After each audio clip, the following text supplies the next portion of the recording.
Facebook বন্ধুরা দেখুন, বাড়ির ভিতরে রুমেতে কত বড় একটি সাপ মারা হয়েছে। এই সাপটা দেখুন অনেক বড়, বিশাল বড় সাপ। সাপটা 7 হাত, সাথে আরেকটি জোড়া আছে।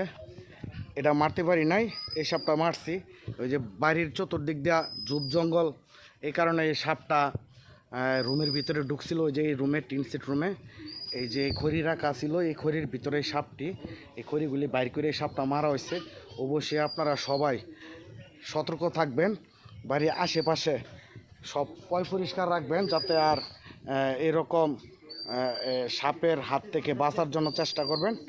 আর অবশ্যই আপনারা ছোটো ছোটো বাচ্চা ছেলে মেয়ে আছে, তাদেরকে সতর্ক রাখবেন। প্রচণ্ড গরমের কারণে এই সাপগুলি রুমের ভিতরে ঢুকতেছে। ইনশাল্লাহ ভিডিওটা দেখে লাইক শেয়ার করবেন। দেখেন বলা এই যে হ্যাঁ মাছ, এই সাপটা খুব সাহসী।